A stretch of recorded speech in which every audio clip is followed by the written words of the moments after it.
কয়েকদিন বেঁচে থাকবো। কোনটা? এখানে 2 নম্বর জায়গা। 2 নম্বর ওদিক দিয়ে না এদিক দিয়ে দেবেন।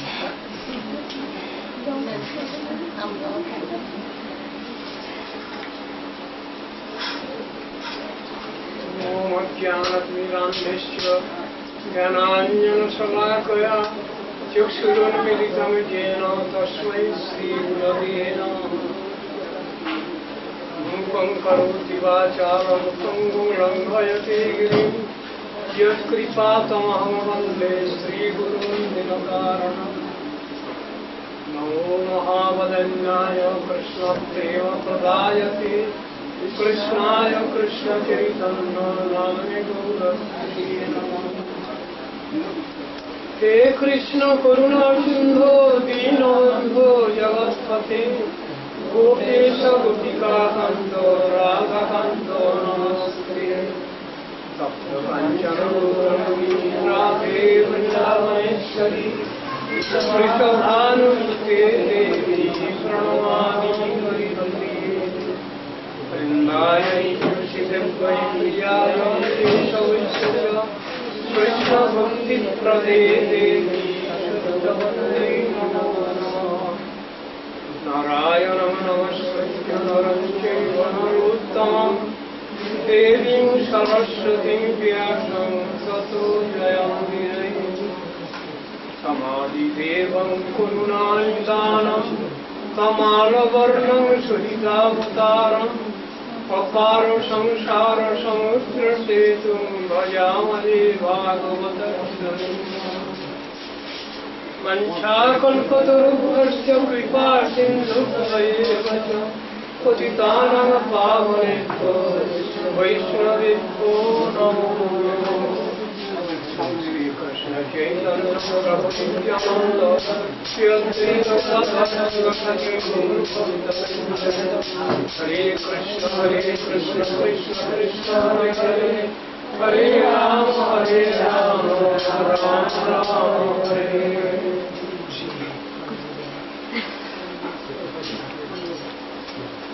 आज शारदीय রাজযাত্রা কৃষ্ণের এই দিবসেই আসরীয় গুরুপাদ পদ্ম জগৎগুরু ঈশ্বরীলা প্রবিষ্ট শ্রীমৎ ভক্তি প্রজ্ঞান কেশব গোস্বামী মহারাজ যোধান লীলা প্রকাশ আর এই বিরহকে দিয়ে আসছে। সুতরাং তার সম্বন্ধে দুটো চারটে কথা বলে তার কৃপা আশীর্বাদ প্রার্থনা করে আমরা আজ থেকে যদি বেঁচে থাকি তাহলে 1 মাস যাবৎ শ্রীমদ্ ভাগবত পাঠ সেখানে করব ইচ্ছা। আমার গুরুদেবের সম্বন্ধে আমি কিছু বলবো। শ্রীমস্ত মহাপুরুষ সিদ্ধ মহাত্মা, তাকে চিনতে পারা জানতে পারা খুবই কষ্টকর ব্যাপার। তবে অপরাপর বৈষ্ণবগণের মুখে গুরু বৈষ্ণবগণের মুখে যেটুকু শ্রবণ করেছি তারই সামান্য কিছু আলোচনা আরম্ভ করে আমরা শ্রীমদ্ ভাগবত আলোচনা আরম্ভ করব। ওপার থেকে ওদিক থেকে চলে যান, ওদিক থেকে নয়নপুর ওদিকে চলে যান, ডান দিকে চলে যান, ডান দিকে চলে যান নয়নপুর, ডান দিক থেকে। হ্যাঁ,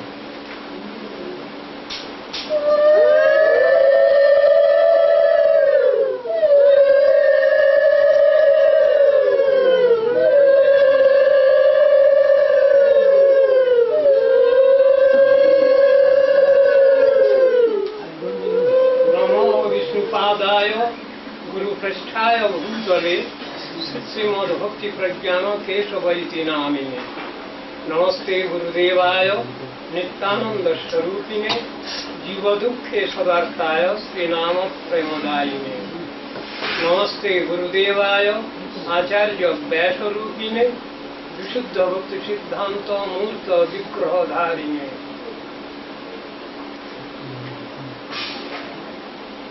श्री गुरुदत्त और शिष्यत्व तद विज्ञानार्थम सगुरुमेवाभिगच्छे समित पानी श्रोत्रियम ब्रह्मनिष्ठम।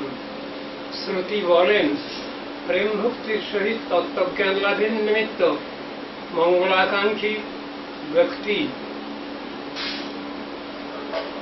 उपहार हस्ते वेद तात्पर्यज्ञ ও ভগবত তত্ত্ববিদ সদ্গুরুর পদাশ্রয় করবেন। কারণ আচার্য হইতে লবদধিক্ষ গুরু ভক্তিমান ব্যক্তি পরব্রহ্মকে জানিতে পারেন। সংসার বহু দুঃখদায়ক, ভগবত জ্ঞান ব্যতীত উহা হইতে উত্তীর্ণ হওয়া অসম্ভব। সদ্গুরু পদাশ্রয়পূর্বক ভগবত অনুশীলন ব্যতীত সংসার সাগর উত্তরণের আর অন্য উপায় নাই। যাহা শ্রী ভগবানে ও শ্রী গুরুদেবে একনিষ্ঠ ভক্তি বর্তমান, সেই মহাত্মার নিকট নিখিল শাস্ত্র মর্মার্থ প্রকাশিত হয়। সেবনমুখ হয়ে ভগবানের কৃপা প্রার্থনা করলেই জীবাত্মার নিকট তত্ত্ববস্তু স্বয়ং আবির্ভূত হয়। শ্রী চৈতন্য চরিতামৃত জীবের বদ্ধদশা ও গুরু কৃপা সম্বন্ধে জানিয়েছেন। জীব নিত্য কৃষ্ণ দাস, তাহা ভুলি গেল, এই দোষে মায়া তার গলায় বাঁধিল। কৃষ্ণ ভুলি সেই জীব অনাদি বহির্মুখ, অতএব মায়া তারে দেয় সংসারাদি দুঃখ। ব্রহ্মাণ্ড ভ্রমিতে কোনো ভাগ্যবান জীব গুরু কৃষ্ণ প্রসাদে পায় ভক্তিলতা বীজ। কাতে কৃষ্ণ ভজে করে গুরুর সেবন, মায়াজাল ছুটে পায় কৃষ্ণের চরণ। যার অহৈতুকী করুণা মুখকে বাচাল করতে, পঙ্গুকে গিরিলঙ্ঘন করাইতে পারে, পরমানন্দ স্বরূপ দীনতারণ সেই শ্রী গুরুপাদ পদ্মই বন্দনীয়। তত্ত্ব জিজ্ঞাসু ব্যক্তির পরমমঙ্গল লাভের নিমিত্ত প্রাকৃত ক্ষোভ নির্মুক্ত, বেদাদি শাস্ত্র সিদ্ধান্তে সুনিপুণ, ভগবত অনুভূতি সম্পন্ন সদ্গুরু শ্রীচরণাশ্রয় কর্তব্য। কৃপাময় ষষ্ঠভাবে প্রতিষ্ঠিত, সর্বজীবের হিত সাধনে রত, নিষ্কাম ভক্তি সিদ্ধান্তে সুনিপুণ, শিষ্যের সর্বসংশয় ছেদনে সমর্থক, সতত হরিসেবানিষ্ঠ ব্যক্তি সদ্গুরু বলে অভিহিত। ষড়দিক বিজয়ী গোস্বামী জগৎগুরু, বিষ্ণু ভক্তি পরায়ণ আচারবান তত্ত্ববিদ ব্যক্তি আচার্য বা বৈষ্ণবী গুরুপদ বাচ্য। যেই কৃষ্ণ তত্ত্ববেত্তা সেই গুরু হয়। পরদুঃখে দুঃখী, দয়ার সাগর, অনিচ্ছুক, অজ্ঞানান্ধের প্রতি বৈরাগ্যযুক্ত ভক্তিরস বিতরণকারী সম্বন্ধ জ্ঞানদাতাই সদ্গুরু। ভগবান শ্রীকৃষ্ণ উদ্ধবকে বলছেন আচার্য মাং বিজানিয়া, অর্থাৎ গুরুদেবকে মৎস্বরূপ জানবে। শ্রী চৈতন্য চরিতামৃত বলেন, যদ্যপি আমার গুরু চৈতন্যের দাস, তথাপি জানিয়ে আমি তাহার প্রকাশ। গুরু কৃষ্ণরূপ শাস্ত্রের প্রমাণে, গুরুরূপে কৃষ্ণ কৃপা করেন ভক্তগণে। শিক্ষা গুরুকে তো জানি কৃষ্ণের স্বরূপ, অন্তর্যামী ভক্ত শ্রেষ্ঠ এই দুই রূপ। জীবের সাক্ষাৎ নাই তাতে গুরু চৈত্য রূপে, শিক্ষা গুরু হয় কৃষ্ণ মহান্ত স্বরূপে। পারমার্থিক শাস্ত্রে লিখিত আছে শ্রী গুরু তিন প্রকার: শ্রবণ গুরু, ভজন শিক্ষাগুরু এবং মন্ত্রগুরু। বর্ষ্ম প্রদর্শক গুরু বা শ্রবণ গুরু অনেক স্তরে, ভজন শিক্ষা গুরু একই ব্যক্তি। শিক্ষাগুরু অনেক হলেও আগম মন্ত্র শাস্ত্র কুশল গুরু নিকট মন্ত্র গ্রহণ করতে হয়। শ্রী গুরুদেবকে অভীষ্ট দেবতার ন্যায় ভক্তি করতে হয়। নিত্য স্বরূপে গুরুদেবকে সর্বদা চিন্ময় বুদ্ধি কর্তব্য। মন্ত্রগুরু একজনই, যেহেতু অনেক দীক্ষাগুরু করণের নিষেধ আছে। শ্রবণ গুরু ও ভজন শিক্ষাগুরুর প্রায় একত্ব, শিক্ষাগুরুর বহুত্ব। শ্রবণ গুরু সঙ্গ হইতেই শাস্ত্রীয় জ্ঞান লাভ ঘটে, মন্ত্র দীক্ষাই অনুগ্রহ। গুরু সেবা দ্বারাই কৃষ্ণ লাভ হয়। যিনি হরিভজন শিক্ষা দেন তিনি শিক্ষা গুরু। ভজনানন্দী মহান্ত গুরু এবং ভজনানুকূল বিবেকদাতা চৈত্য গুরু ভেদে শিক্ষক দ্বিবিধ, সাধ্য সাধন ভেদে ভজন শিক্ষা ভেদ। কৃষ্ণ প্রদাতা শ্রী গুরুদেব শিষ্যকে সম্বন্ধ জ্ঞানে সমৃদ্ধ করে তাকে স্বীয় সেবানুভূতি উন্মেষিত করেন। সেই সম্বন্ধ জ্ঞানদাতা দীক্ষাগুরুর নিকট থেকেই অনুগ্রহ লাভ করে তাঁর বিষ্ণু সেবন শিক্ষা মনঃশিক্ষায় মুক্ত হয়েছে। শচীষণু নন্দীশ্বর প্রতি সুতত্ত্বে গুরুবরং মুকুন্দ পৃষ্ঠত্বে স্মর পরমজস্রম ননুমন। অর্থাৎ শচীনন্দন শ্রী গৌর সুন্দরকে নন্দনন্দন শ্রীকৃষ্ণ থেকে অভিন্ন জানিয়া এবং গুরুদেবকে মুকুন্দ প্রিয়তম জেনে নিরন্তর স্মরণ করো। গুরুভষ্টকে উক্ত হয়েছে, কিন্তু প্রভোজ্য প্রিয় এব তস্য বন্দে গুরু শ্রী চরণারবিন্দ। যিনি প্রকাশস্বরূপ হয়েও শ্রীকৃষ্ণ চৈতন্যের প্রিয়তম সেবাধিকারী সেই শ্রী গুরুদেবের চরণপদ্ম গুরুর নিত্যদাস আমি বন্দনা করি। শ্রীল বৃন্দাবন দাস ঠাকুর শ্রী গুরুদেব অভিন্ন নিত্যানন্দ স্বরূপ জানাইয়াছেন।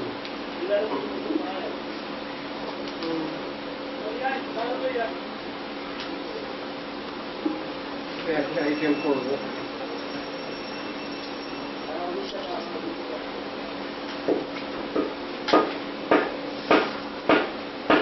সংসারে পার হইয়া ভক্তির সাগরে যে ডুবিবে সে বুঝুক নিতাই চাঁদরে। আমার প্রভুর প্রভু শ্রী গৌর সুন্দর এই বড় ভরসা চিত্তে ধরি নিরন্তর। শ্রীল নরোত্তম ঠাকুর গাইলেন, নিতাইয়ের করুণা হবে ব্রজে রাধা কৃষ্ণ পাবে ধর নিতাইয়ের চরণ দুখানি। গৌড়ীয় বৈষ্ণব মাত্রেই আশ্রয় বিগ্রহ গুরুদেবকে তদীয় জেনে গুরুধ্যান করেন এবং সকল প্রাচীন উপাসনা পদ্ধতি ও শুদ্ধ ভজন গীতিগুলিতে শ্রী গুরুদেবকে রাধাপ্রিয় সখী বা শ্রী নিত্যানন্দ স্বরূপ প্রকাশ বলে নির্দেশ করেন। শ্রীকৃষ্ণ চৈতন্য এক হলেও 6টি তত্ত্বে প্রকাশমান: গুরুতত্ত্ব, ত্রিবাসাদি ভক্ত তত্ত্ব, অংশাবতার অদ্বৈত তত্ত্ব, স্বরূপ প্রকাশ নিত্যানন্দ তত্ত্ব, গদাধরাদি নিজ শক্তি তত্ত্ব, স্বয়ং ভগবান তত্ত্ব শ্রী চৈতন্য মহাপ্রভু। অচিন্ত ভেদাভেদ তত্ত্ব যথাযথ স্বীকৃত হলে এই 6 তত্ত্বই ভগবান, কিন্তু পরস্পর পৃথক। 4 সম্প্রদায়ের বৈষ্ণবগণ গুরুদেবকে ভগবত বুদ্ধি করলেও তাকে ভগবানের প্রিয়তম সেবক ভক্ত বলেই জানেন। শ্রী গুরুদেব চৈতন্য দেবের প্রকাশ বিগ্রহ, শ্রী নিত্যানন্দ প্রভু বিষ্ণু তত্ত্বের মূল হলেও 10 দেহ ধারণ করে তিনি কৃষ্ণ সেবা করেন। সুতরাং শ্রীকৃষ্ণ চৈতন্য প্রকাশ বিগ্রহই শ্রী গুরুতত্ত্ব। অচিন্ত দ্বৈতাদ্বৈত সিদ্ধান্ত অনুসারে শ্রী গুরুতত্ত্ব ও ভগবান। শ্রী গুরুদেব ভগবত প্রকাশ বিগ্রহ হলেও তিনি তাঁর প্রিয়তম ভৃত্য দাস। তিনি ভগবত দাস রূপে ভিন্ন হয়েও কৃষ্ণাভিন্ন ভগবত শ্রেষ্ঠ। শাস্ত্রে গুরুদেবকে শ্রী ভগবানের প্রিয় সখারূপে উল্লেখ করা হয়েছে। যিনি কৃষ্ণ তত্ত্ববিদ তিনি সদ্গুরু জগৎগুরু রূপে নিত্য প্রতিষ্ঠিত। শ্রী বড়দেব নিত্যানন্দাভিন্ন শ্রী গুরুপাদ পদ্মের অহৈতুকী করুণায় তদাশ্রিত ভক্তের ভাগবত সেবাধিকার রূপ সৌভাগ্যের উদয় হয়। তিনি জগৎজীবের প্রতি কৃপা পরবশ হয়ে ভক্তি ও ভগবত তত্ত্ব বিস্তার করেন বলে ব্যাসাভিন্ন বিগ্রহ রূপে অনন্ত বিশ্বে সম্পূজিত। ভগবানের প্রিয় স্বরূপ গুরুদেব জগতে প্রকট থেকে অনাদি বহির্মুখ জীবগণকে উদ্ধারপূর্বক বৈকুণ্ঠ ধামে সেবা প্রদান করেন বলে তিনি ভবপারে তরণীয় কর্ণধার স্বরূপ। তাহার কৃষ্ণেন্দ্রীয় তোষণাপর বৃত্তির দ্বারা তিনি ভগবানকে জগৎজীবের নিকট প্রকাশ করেন। আবার শ্রীহরিও তার প্রকাশ বিগ্রহ গুরুদেবকে জীবকল্যাণের নিমিত্ত দান করেন। বিষয় ও আশ্রয় বিগ্রহের সঙ্গে পরস্পর মধুর অঙ্গাঙ্গী সম্পর্ক বর্তমান। এই জন্য মন্নাথ শ্রী জগন্নাথ মদ্গুরু শ্রী জগৎগুরু বাক্যের অবতারণা ও বিষয় আশ্রয় তত্ত্বের প্রতি নিষ্ঠা প্রদর্শন। শ্রীকৃষ্ণচন্দ্রের অভিন্নাঙ্গ শ্রী গুরুদেব, তার জন্য তিনি সর্বদেবময় ও ভগবত প্রিয়তম। বর্ষ্ম প্রদর্শক গুরুদেব যদি আমাদিওকে উপদেশ না দেন কিভাবে গুরুপাদ পদ্ম আশ্রয় করতে হবে, কিভাবে গুরুপাদ পদ্মের সঙ্গে ব্যবহার করতে হবে, তবে শিষ্যের মঙ্গল লাভের উপায় কি? শ্রী গুরুপাদ পদ্ম বাস্তব মঙ্গল বিধাতা, আশ্রয় জাতীয় ভগবান। শ্রী নাম ভজনই একমাত্র ভজন প্রণালী। শ্রী গুরুদেব এই ভজন প্রণালী প্রদান করেন। আদৌ গুরুপদাশ্রয় তস্মাৎ কৃষ্ণ দীক্ষাদি শিক্ষণম বিশ্রম্ভেন গুরুষ্যেবা সাধু বর্তমানম। আশ্রয় লইয়া ভজি তারে কৃষ্ণ নাহি তজি, আর সব মরে অকারণ। তজ্জন্য শ্রী গুরুপাদ পদ্মের সেবা সর্বাগ্রহী উপদিষ্ট হয়েছে। শ্রী গুরুদেব দিব্য জ্ঞান প্রদাতা, চক্ষুদান দিলা যেই জন্মে জন্মে প্রভু সেই, দিব্য জ্ঞান হৃদে প্রকাশিত। প্রেম ভক্তি যাহা হতে অবিদ্যা বিনাশ যাতে, বেদে গায় যাহার চরিত। প্রেম ভক্তি চন্দ্রিকা। গুরুদেব সর্বদা সর্বতভাবে শ্রীকৃষ্ণ সেবায় নিমগ্ন। শিষ্য সেইরূপ সদ্গুরু পদাশ্রয় বা শিষ্যত্ব গ্রহণ করেন। শাসন বা শিক্ষা গ্রহণ করাই শিষ্যত্ব। গুরুর আজ্ঞাধ্য বিচারণীয়া বাণী অবনত মস্তকে আনন্দের সহিত গুরুদেবের উপদেশ নির্দেশ পালন করলে মনন ধর্ম থেকে ত্রাণ লাভ করা যায়। গুরুদেবের সমর্পিত আত্মসেবকই দিব্যজ্ঞান লাভের যোগ্যতম অধিকারী। সম্বন্ধ জ্ঞানের উদয় না হলে শ্রী গুরুদেবের বিশ্রম্ভ সেবা প্রাপ্তি হয় না। গুরুদেবের অপ্রাকৃত সেবা বুদ্ধির উদয়ে কৃষ্ণদাস্য স্ফূর্তি হওয়ায় সেবককে শ্রী ভগবানই নিজ সেবাধিকার প্রদান করেন। বিশ্রম্ভ গুরু সেবা দ্বারাই সাধু বর্তমান সম্ভব হয়, অর্থাৎ শ্রীকৃষ্ণই একমাত্র মঙ্গল বিধাতা জেনে সর্বাবস্থায় হৃদয়ে ভগবত কৃপা উপলব্ধিপূর্বক শিষ্য জীবন ধারণ করেন। সুতরাং যিনি সম্বন্ধ জ্ঞানে চক্ষু প্রদান করেন তিনি সম্বন্ধ জ্ঞানদাতা শ্রী গুরুতত্ত্ব। শ্রী গুরু বৈষ্ণবের হচ্ছে এই মহত্ব।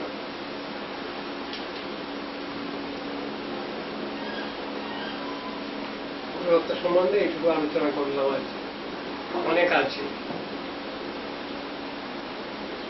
আমারই লেখা বই, সুতরাং আমি বলে দিলাম। আবার রোজ কিছু কিছু আলোচনা করা যাবে, তার ভাগবত পাঠ হবে না, সংকল্প আছে।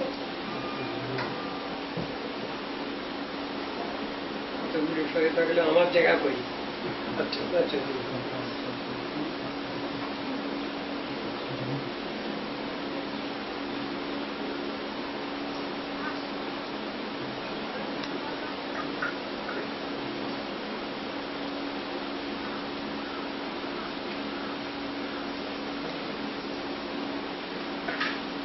শ্রীমদ ভাগবত একাদশ স্কন্ধ দ্বিতীয় অধ্যায়। সংক্ষিপ্ত ভাবে এই অধ্যায়ের নাম হল মিনি নবযোগেন্দ্র সংবাদ। একটা অধ্যায় বাদ দিচ্ছি, পরে সুযোগ মতো পড়ব প্রথম অধ্যায়। এটা প্রথম মুখে বিরহ সূচক ব্যাপার, না পড়লেই ভালো, জেনে বাদ রাখলাম।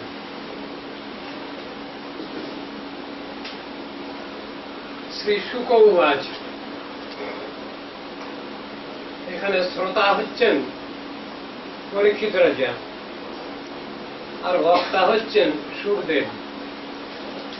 প্রধানত এই দুজনেই বক্তা এবং শ্রোতা। একটু ইতিহাস সামান্য বলে নিতে হবে কানেকশনটা পাওয়ার জন্য। নারদ ঋষি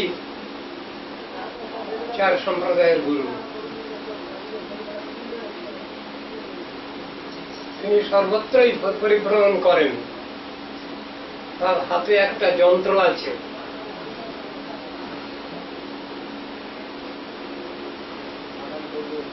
যন্ত্রটা আপনাদের সকলেরই জানা, বীণা। সেই বীণায় মূর্ছনা দিতে হয় না, সেই বীণা আপনি নাম গান করেন। নারদ ঋষি পৃথিবীর সর্বত্র পর্যটন করেন। শুধু এই পৃথিবী না, যখন যেখানে খুশি তিনি এখানে চলে যান। ভূর্ভুবস্বর সব সব লোকে তার যাতায়াত এ ক্ষমতা তিনি পেয়েছেন ভগবানের কাছ থেকে। ওইভাবে দেশ পর্যটন করতে করতে এক সময়ে তিনি হাজির হয়েছিলেন সতীর পিতার কাছে। নাম তার, সতীর পিতার নাম কি? প্রজাপতি। হ্যাঁ, দক্ষ প্রজাপতি। দক্ষ প্রজাপতি নারদ ঋষিকে অনুরোধ করলেন, আমার ছেলেগুলো কেউ লেখাপড়া শিখছে না, আপনি যদি এদের একটু লেখাপড়া শেখার দায়িত্ব নেন তাহলে আমার খুব উপকার হয়। নারদ ঋষি বললেন, আপনি তো জানেন আমার অবস্থা, আমি তো এক জায়গায় থাকি না, কিন্তু আবার আপনার ছেলেগুলোকে পড়াবার জন্য বলছেন প্রাইভেট টিউটার বিনামাইনে। নারদ ঋষি বললেন, আচ্ছা আমি চেষ্টা করে দেখছি। বেদ বেদান্ত উপনিষদ সব পড়াচ্ছেন তাদের। নারদ ঋষি যেমন ব্যক্তি, তার ছাত্র গণ তো সেরকমই হবে। কোন ছেলেই লেখাপড়া শিখে আর সংসারে থাকছে না, সব সাধু হয়ে যাচ্ছে, সন্ন্যাসী হয়ে যাচ্ছে। পরপর এরকম হতে থাকলে দক্ষ প্রজাপতি খুব অসন্তুষ্ট হন, তিনি অভিসম্পাদ দিয়ে দেন। নারদ ঋষিকে অভিসম্পাদ দিয়ে দেন। নারদ ঋষি কোনো মন খারাপ করলেন না, ভালোই হলো, আমি যেমন চলি আমার সেই রকম সুবিধাই হলো। ওইভাবে ঘুরতে ঘুরতে এক সময় তিনি দ্বারকায় হাজির হয়েছেন বসুদেবের ঘরে। সেইখানকার ইতিহাস আরম্ভ হয়েছে। এখানে বলা হচ্ছে প্রথম শ্লোকেই নারদ ঋষি মাঝে মাঝে দ্বারকায় যেতেন। কেন? সেখানে গেলে নিশ্চিন্তে ভগবানের নাম করা যাবে, আর কৃষ্ণের লীলা সাক্ষাৎভাবে দর্শন করা যাবে, দুদিকেই সুবিধা। এই প্রসঙ্গ এখানে আলোচনা আরম্ভ হয়েছে। বক্তব্য বহু আছে ওর ভিতরে, পরে পরে আসবে। সেই শুকবাচ সুখদেব বলছেন, গোবিন্দ ভুজগুপ্তায়াং দারবত্যাং ক্রুধবহ অবাক্ষিত নারদো অভিঘ্নন কৃষ্ণ উপাসন লালস। সুখদেব বললেন, হে কুরুবর, দেবর্ষি নারদ শ্রীকৃষ্ণের দর্শন লালসায় তদীয় ভুজরক্ষিত দ্বারকাপুরীতে প্রায় যাতায়াত করতেন। আগেকার অংশ যদি না বলি তাহলে এর সম্পর্ক কানেকশনটা ঠিক বুঝতে পারবেন না আপনারা, ওই জন্য ওইটুকু বলতে হবে। নারদ ঋষি প্রায় দ্বারকায় আসছেন। কিরকম দ্বারকা? গোবিন্দের ভুজের দ্বারা সুরক্ষিত।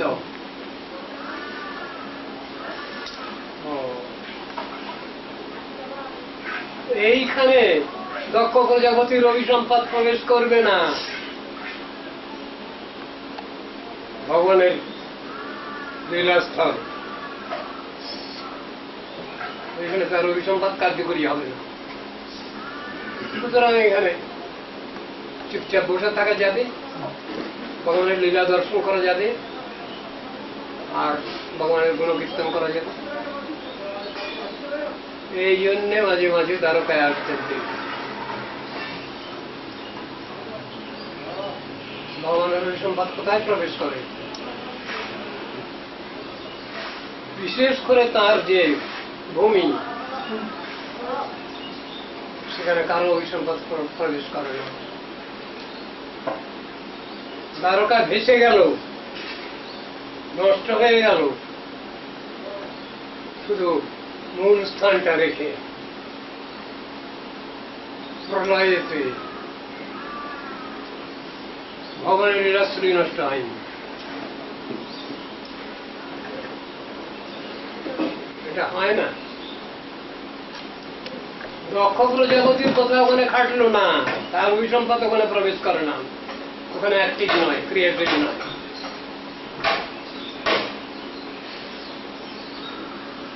ভগবানের নিজস্ব ব্যাপার।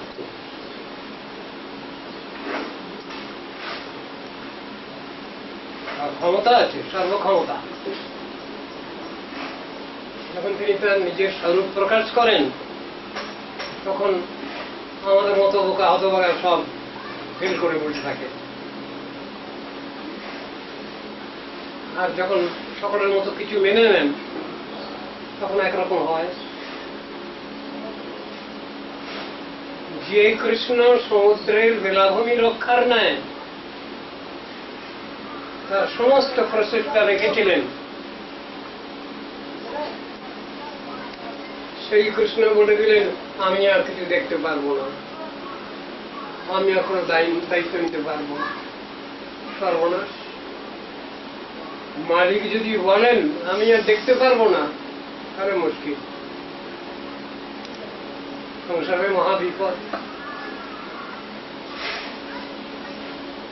ভগবত ইচ্ছা। তিনি এসেছেন যে জন্যে, সে কাজ হয়ে গেছে।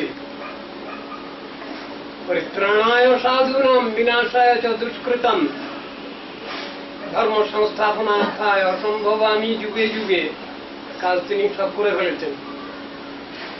সেই জন্যই এখন গুরু বৃন্দাবনে তার নিজস্ব স্থানে ফিরে যাওয়ার ইচ্ছা। ওই জন্যই তিনি বলছেন আমি আর কিছু দেখব না। ভিতরে ভিতরে তার চিন্তা, আমাকে আশ্রয় করে দুর্ধর্ষ যাদব কুল, বৃষ্ণিকুল, এরা সব অত্যন্ত অহংকারী হয়েছে। সুতরাং এদের দিমাগ কমিয়ে দিয়ে যেতে হবে আমাকে। ওইটুকু কাজ বাকি ছিল।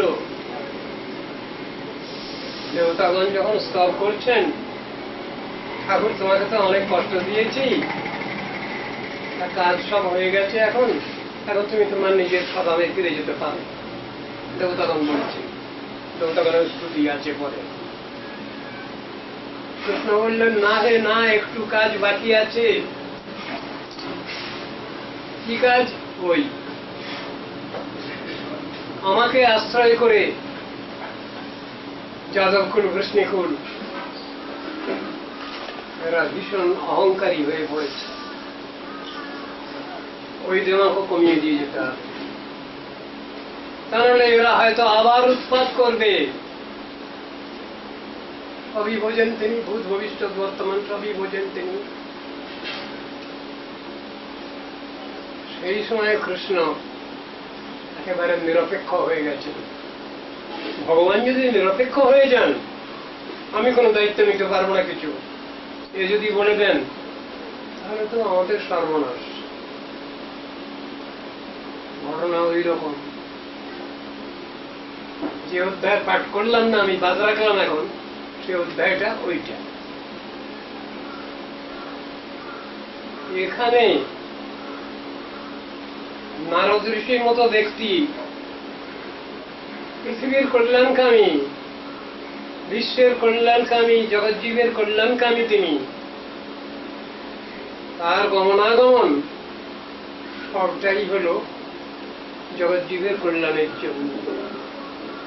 মহৎ বিচলনং দৃণাং গৃহীণাং দিনচেতসাম।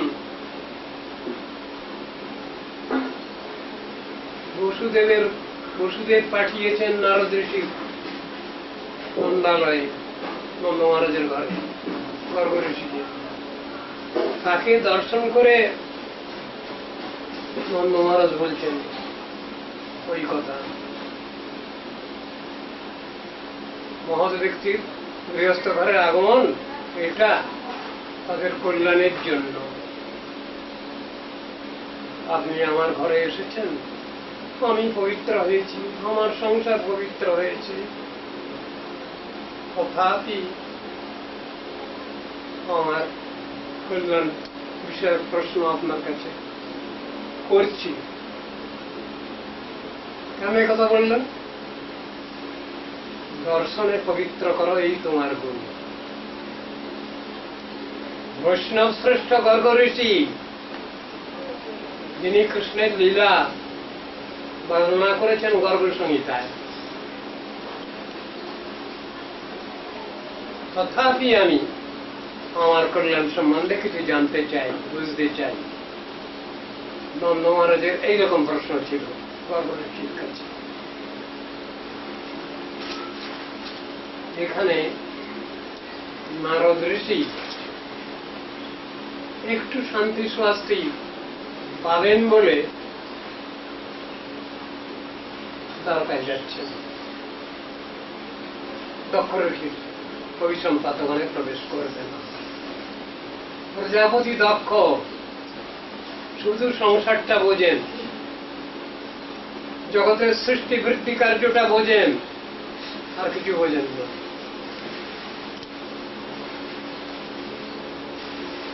জগতের সৃষ্টি বৃদ্ধি কার্যেতে তিনি অতি সুদক্ষ, তিনি তার নাম দক্ষ। পারমার্থিক ক্ষেত্র তিনি বোঝেন না। এই বোঝেন না বলেই জামাতা শিবের প্রতি দুর্ব্যবহার করেছিলেন। বোঝেন না বলে, যদি বুঝতেন তাহলে নিশ্চয়ই শিব ঠাকুর চরণে অপরাধ করতেন না।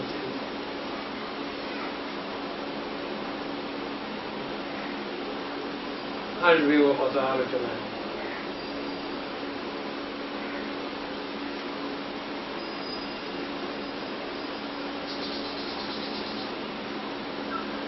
কোন রাজন্নিন্দ্রিয়বান মুকুন্দ চরণাম্বুজম ন ভজেত সর্বতো মৃত্যুর উপাষ্টম অমরোত্তমই।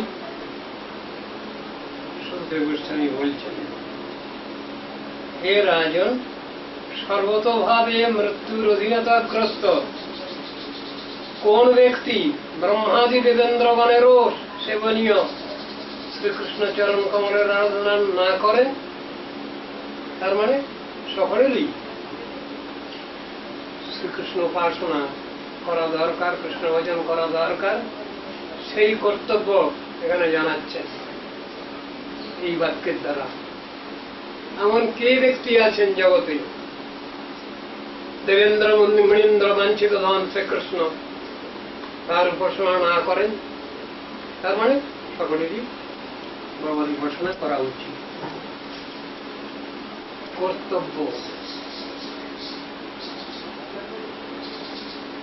কর্তব্য নির্ণয় করছেন এইভাবে, সব থেকে শ্রেষ্ঠ কর্তব্য। কর্তব্য তো অনেক আছে জগতে, সংসারে বহু দায়িত্ব, বহু কর্তব্য। সব থেকে বড় কর্তব্য কি, সেইটাই জানিয়ে দিলেন ঘুরিয়ে ফিরিয়ে। শ্রীকৃষ্ণ ভজনই আমাদের সর্বোপরি কর্তব্য, প্রধান কর্তব্য, সমস্ত কর্তব্যের উপরওয়ালা কর্তব্য। প্রায়োরিটি দিচ্ছেন এখানে শ্রীকৃষ্ণ ভজনে। এর থেকে বড় কর্তব্য আর কিছু নেই, এক কথায়।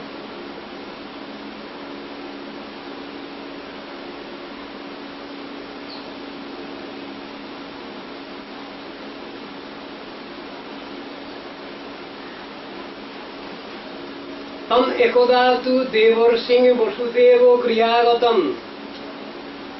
গল্পটা আরম্ভ হচ্ছে এবার। কশ্চিতং সুখমাসীনম অভিবাদ্যেদম অব্রবীৎ।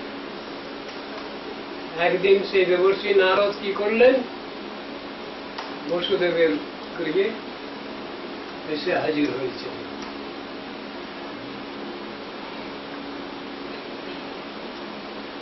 বসুদেব কি করলেন? যা কর্তব্য আছে গৃহস্থের, প্রাথমিক কর্তব্য কি কি নীতিশাস্ত্রে বলা আছে, আলোচনার মধ্যে প্রায়ই হয়।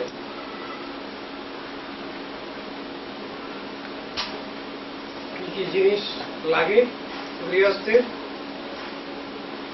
তৃণানি ভূমি রুদকং বাক চতুর্থী চ সুনৃতা এতন্নপি শতাঙ্গে নুচ্ছিদ্যন্তে কদাচন। সৎ গৃহস্থের ঘরে এই চারটে জিনিসের অভাব হয় না। কি কি? তৃণানি, একটা তৃণের আসন।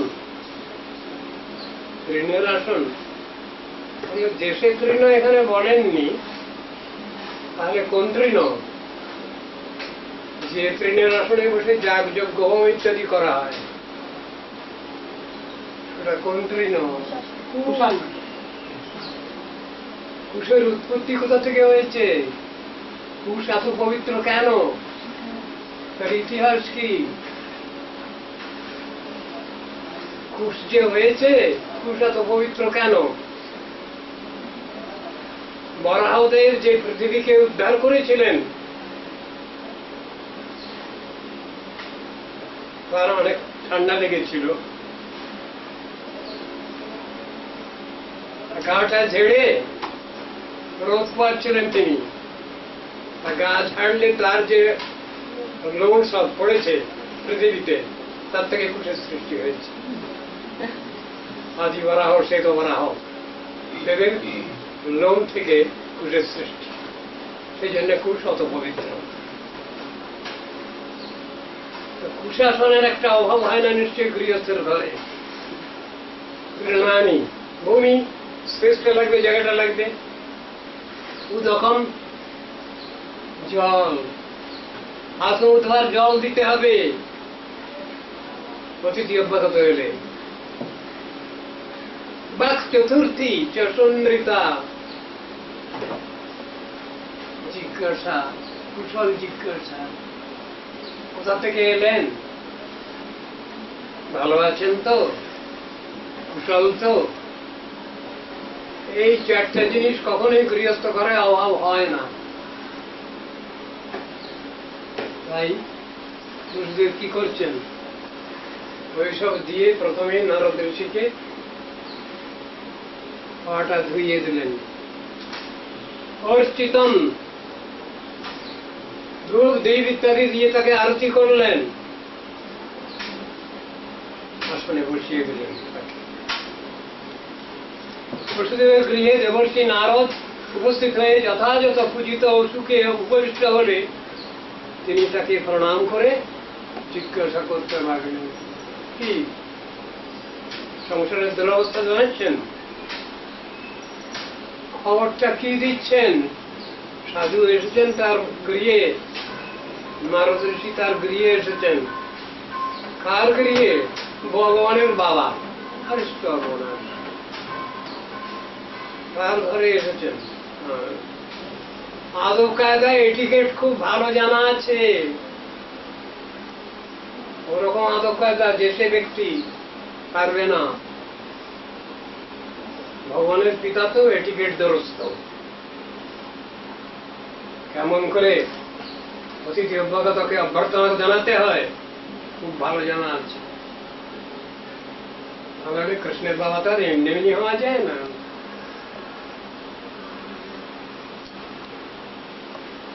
কি জিজ্ঞাসা করছেন? সংসারের কথা না।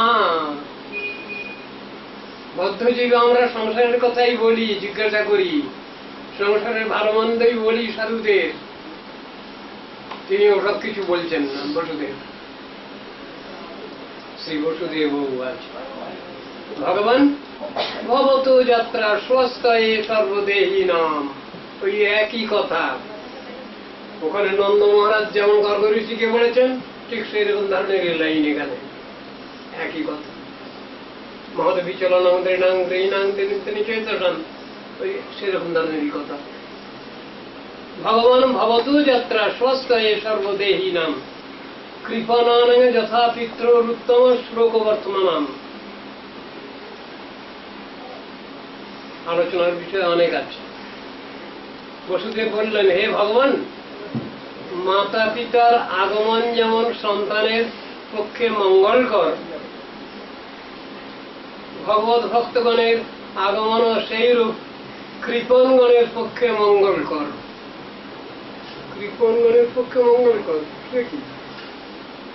কৃপণগণের পক্ষে তো অতীত অভ্যাগত না গেলেই ভালো।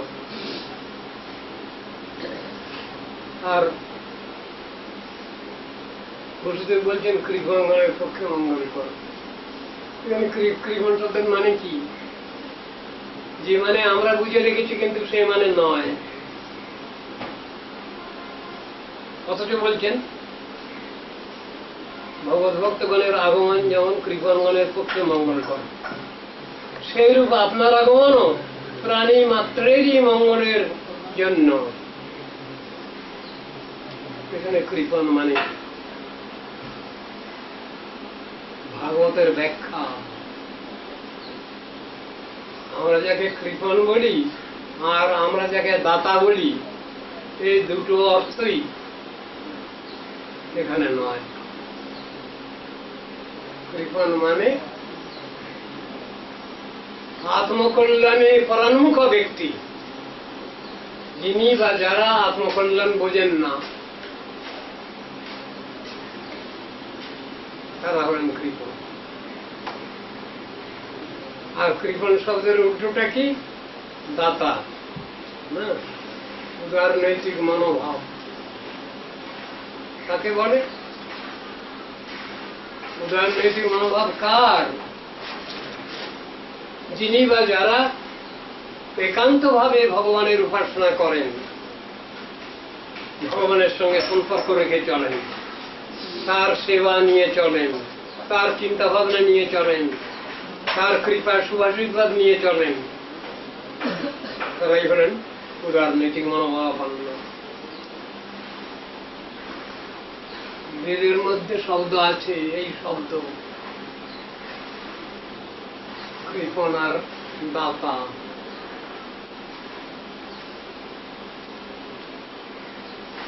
বেদ আলোচনা করছেন গার্গী। গার্গী কে? গর্গ ঋষির কন্যার নামও গার্গী। আবার গার্গী বৈদিক বিদুষী মহিলা, যাজ্ঞবল্কের স্ত্রী গার্গী মৈত্রেয়ী। মৈত্রেয়ী গারস্থলী সব দেখাশোনা করেন, আর গার্গী হচ্ছেন তিনি বেদ পারঙ্গতা মহিলা। তার সঙ্গে বেদের আলোচনা হচ্ছে।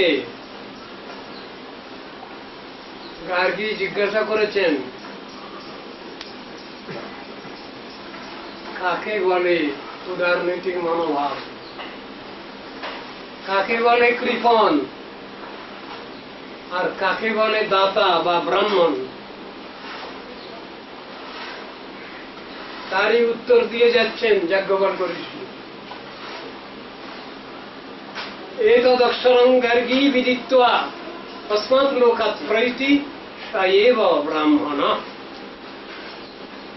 গার্গী শোনো, অক্ষর পরব্রহ্ম ভগবানের সাধনা করে, তার ভজন সাধন করে যারা এই জগৎ থেকে চলে যেতে পারছেন, তারাই হলেন ব্রাহ্মণ, পরম উদার প্রকৃতি।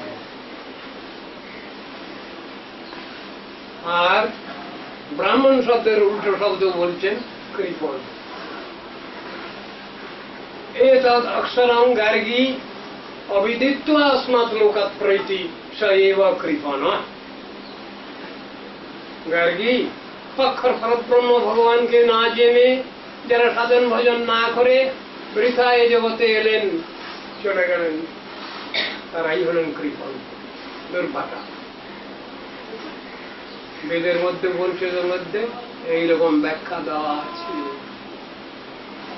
বসুদেব তত্ত্ববিদ, তা না হলে এখানে কৃপণগণের কথা এলো কেন? আমরা তো কৃপণ যা বলি বুঝি, কৃপণ মানে তত অন্যরকম, যে নিজেও খায় না অপরকেও দেয় না, তেমন লোকই তো কৃপণ। কিন্তু এখানে সেরকম মানে না। যারা নিজেরা সাধন ভজন করেন না, নিজেরা জীবন সফল করেননি, তাদেরই বলছেন কৃপণ। শাস্ত্রীয় অর্থ এইরকম, শব্দগুলো এইরকম। জগতে যত শব্দ আছে, সব শব্দগুলো যদি ভগবানের প্রতিসাধন না করে, তাহলে সেগুলো সবই শব্দ সামান্য। আর যে শব্দ ভগবানের প্রতিসাধন করে, ভগবান যাতে খুশি হন, সন্তুষ্ট হন, সেই শব্দই হল শব্দ ব্রহ্ম, নাদ ব্রহ্ম, নাম ব্রহ্ম। এই ব্যাখ্যা দেওয়া হয়েছে বেদে উপনিষদে, জেনে রাখতে হবে। তাহলে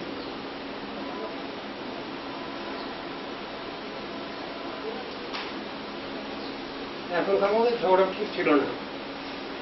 এখন যেমন ঝগড়া হচ্ছে, পুরুষ আর প্রকৃতিতে যে ঝগড়া হচ্ছে, ঝগড়া চলছে সমাজে, সেই জাতীয় ঝগড়া ছিল না।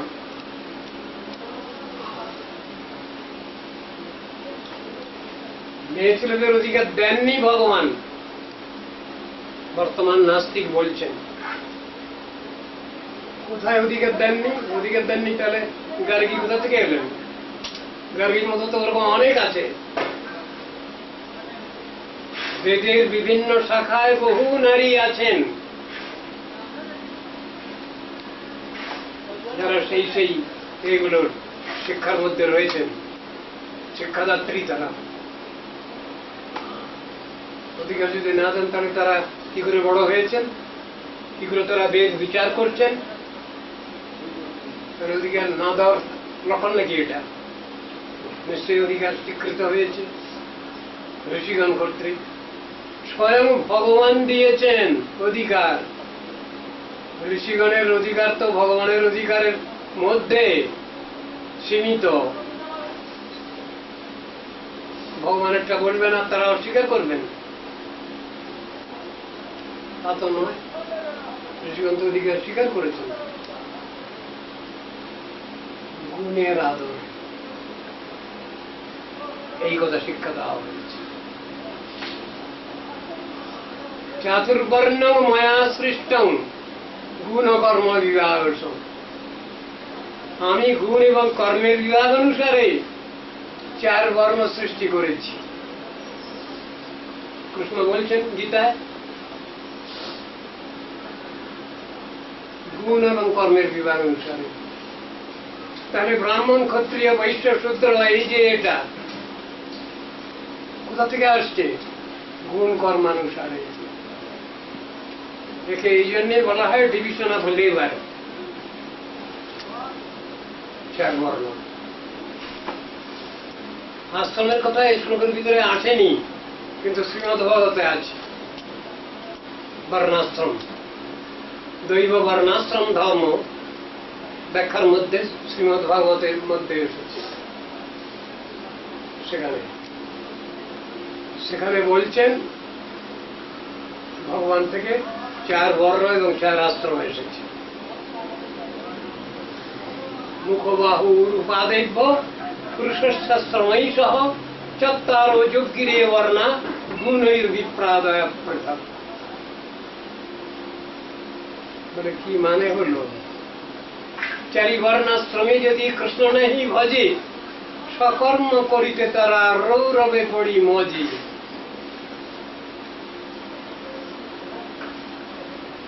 পরের শ্লোক, জয়ে পুরুষং সাক্ষাৎ আত্মপ্রভবমেশ্বরম ন ভজন্তি অবজানন্তি স্থানাৎ ভ্রষ্টা পতন্তঃ। এই 4 বর্ণাশ্রমী এরা যদি সেই ভগবানকে যদি না ডাকে, তার উপাসনা না করে, তার শিক্ষা দীক্ষা নেই যদি না চলে, তাহলে তারা সব অধঃপতিত। 4 বর্ণাশ্রমী যদি কৃষ্ণ নাহি ভজে, সকর্ম করি তারা রৌরবে পড়ি মাঝি। ভাগবত বলছেন, গীতা ভাগবত পড়ুন, গীতা ভাগবত বলুন, মানব না তো কিছু, তা বলুন তো, বলে কি হবে, লাভ কি আছে? গার্জিয়ান যদি বোঝেন যে হ্যাঁ এ কিছু শিক্ষানুসারে কাজ কিছু করছে, তখন তার বলবার উৎসাহ থাকে। আর গার্জিয়ান যদি দেখেন যে না এরা কিছু শুনছে না, তখন তার বলবার আর ইচ্ছা থাকে না, চুপ করে থাকেই ভালো। তো সেখানে এটি তো বেস্ট মেডিসিন। এখানে বলছেন কি, কৃপণানাং যথা পিত্র। বহুদিন দূর দেশে আছেন পিতা, অনেকদিন পরে এসেছেন, তাহলে যেমন পুত্র যেমন সন্তুষ্ট হয়, আনন্দিত হয়, নারদ ঋষিকে পেয়ে বসুদেব ওই রকমই ভাবছেন যে আমার ঘরোয়া গার্জিয়ান এসেছেন, তার খুব আনন্দ হয়েছে। সেই আনন্দিত হয়ে এই কথাটা বলছেন উদাহরণ দিয়ে, আমি আপনার বাচ্চা। কৃষ্ণের বাবা তিনি বলছেন আমি আপনার বাচ্চা, আপনাকে দর্শন করে আমার খুব আনন্দ হচ্ছে।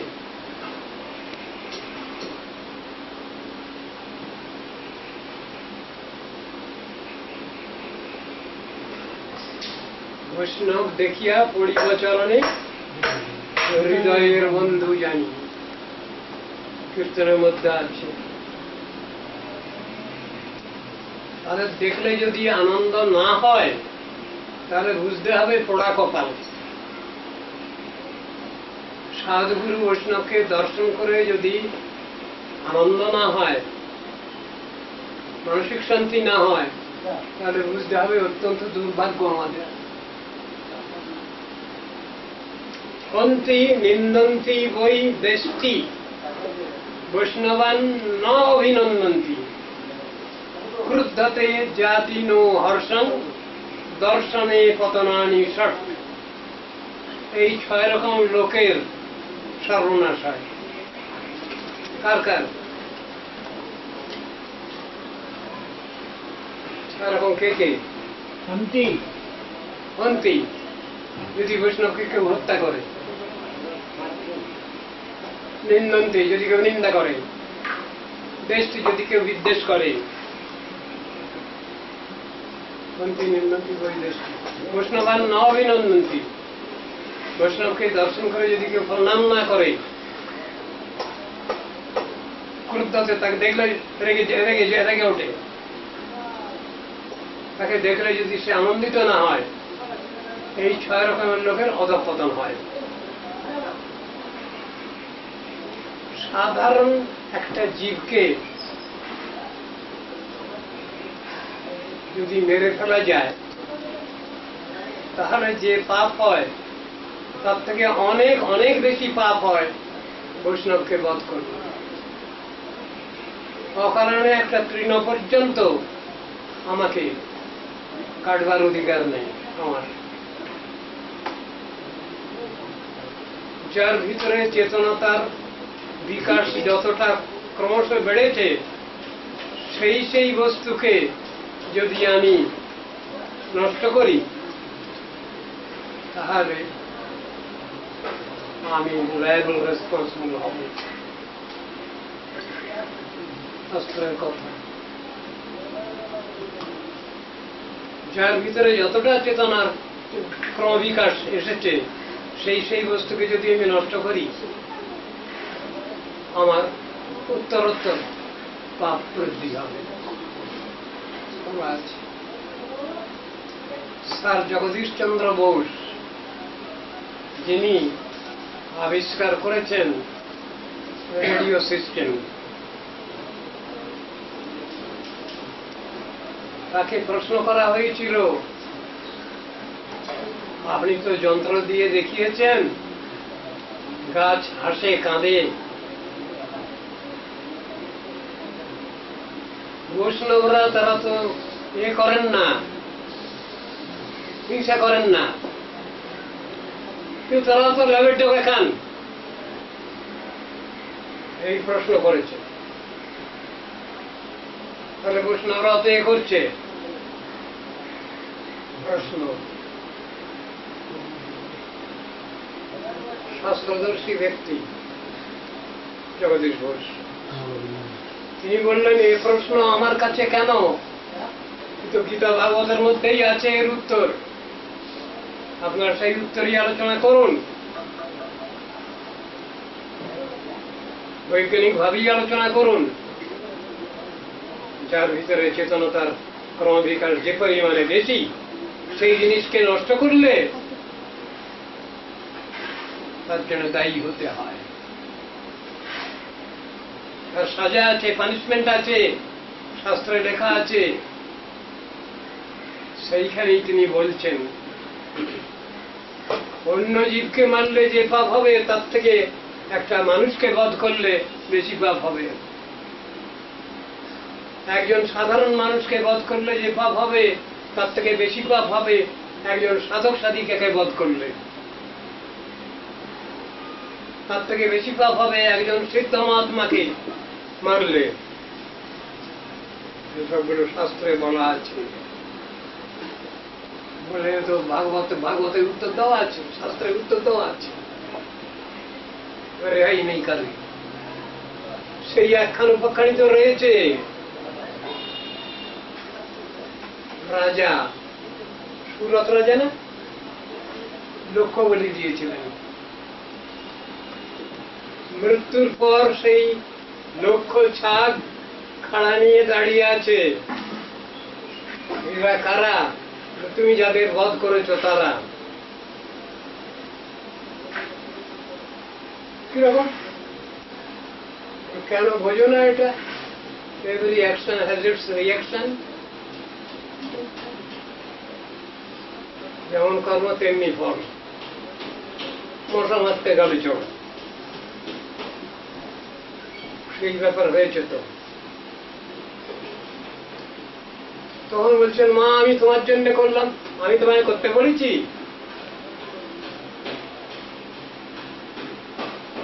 আচ্ছা একটু কনসেশন করে দেওয়া হচ্ছে, একই শরীরে লক্ষ্য ঘা খেতে হবে তোমাকে। তুমি মারা যাবে, আবার বেঁচে উঠবে, আবার ঘা খাবে, আবার মারা যাবে, আবার বেঁচে উঠবে। এইটুকু কনসেশন করলাম আমি, এর বেশি আর করা যায় না।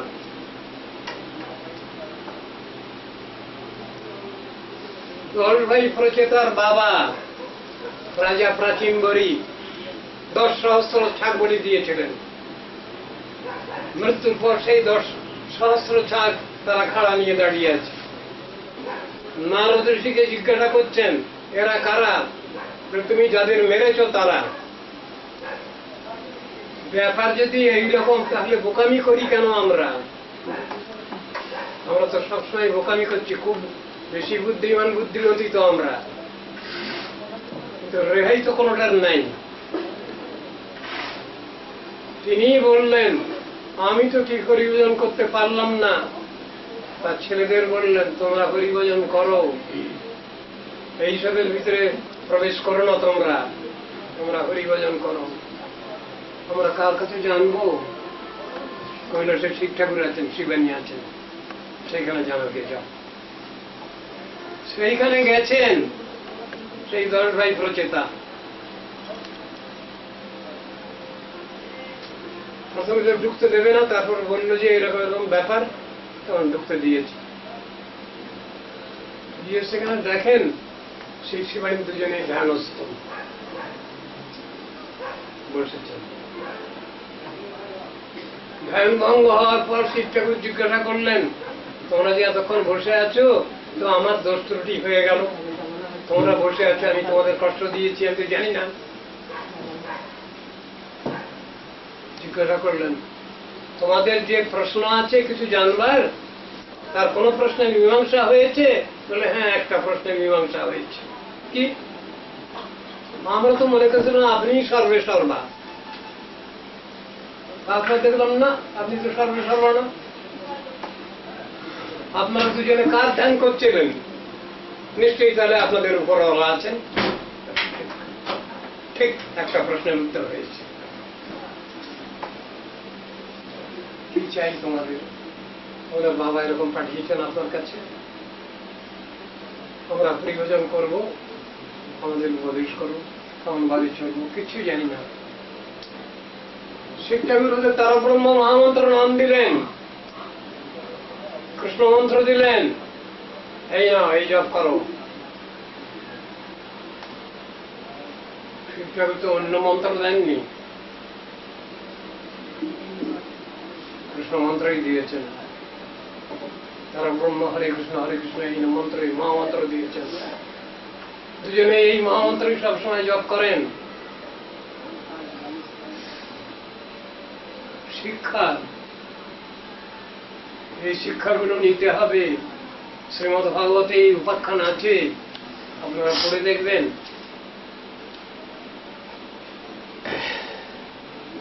জেনে শুনেও তাহলে আমরা কেন উল্টো পাল্টা করছি কেন? চলে আসছে, চলে এলে তো হবে না, ঠেকাবে কে? দায়িত্ব নেবে কে? ভাগবত বলছেন যে তমেবং বিদুষ্যন্ত স্তব্ধা সদভিমানিনঃ কুসুম দৃজ্যন্তি বিশ্রদ্ধা প্রত্যখাদন্তি পেচতান। ওই প্রমাণ। তুমি যাকে নষ্ট করেছো সেও তোমাকে ওইরকম ভাবেই নষ্ট করবে।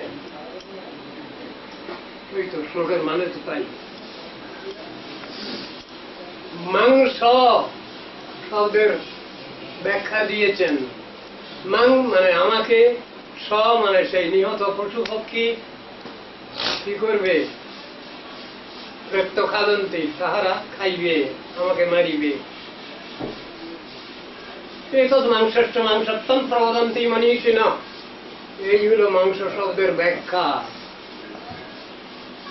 মাংস ভক্ষয়িতামুত্র জ্যেষ্ঠ মাংসম ইহাত্মহম। ইহ জগতে, ইহ সংসারে আমি যাহার মাংস খাইতেছি সেই নিহত পশু বা পক্ষী পরজন্মে আমার মাংস ভক্ষণ করিবে। ইহাই মাংসের মাংসত্ব বর্ণনা করছেন স্মৃতি শাস্ত্রে।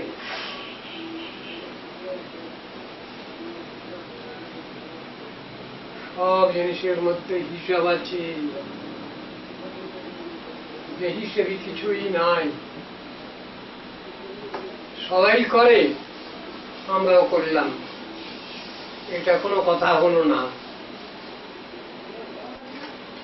এক শিষ্য জিজ্ঞাসা করেছেন তার গুরুকে,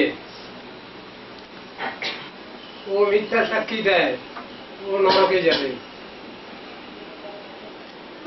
ও মিথ্যা কথা বলে, নরকে যাবে। যত প্রশ্ন করে সব প্রশ্নের উত্তরই বলে নরকে যাবে। শেষকালে শিষ্য মহারাজ বলল কি, এত লোক যদি নরকে যাবে তবে তো নরক গুল যায়, তাহলে আমিও যাব। এটা কোনো বুদ্ধিমত্তা হলো না তো? এত লোক যদি নরকে যায় তাহলে তো মিলেমিশে থাকা যাবে। এই ব্যাখ্যা, এই দুনিয়ার লোক ঠিক এই ব্যাখ্যাই চলে।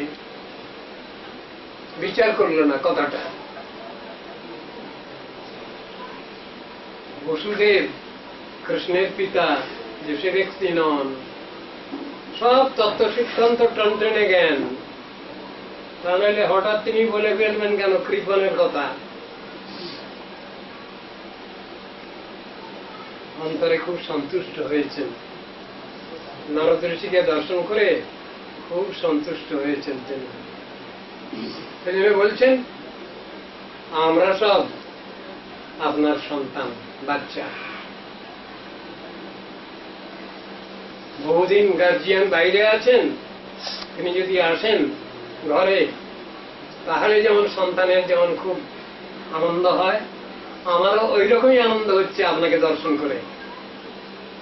বসুদেব বলছেন নারদের ঋষিকে। তাহলে কৃপণ মানে অন্যরকম হলো। হরে কৃষ্ণ। হরে কৃষ্ণ। আচ্ছা, একটা শ্লোক হয়েছে, কত কথা বলবার আছে এর ভিতরে।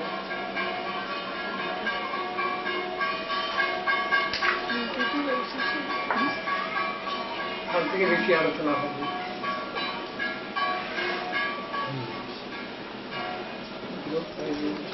পতিতানাং পাবনেভ্যো বৈষ্ণবেভ্যো। তুমি আর একটু পরে আসবে। এটা জয় নিতাই গৌর প্রেমানন্দে।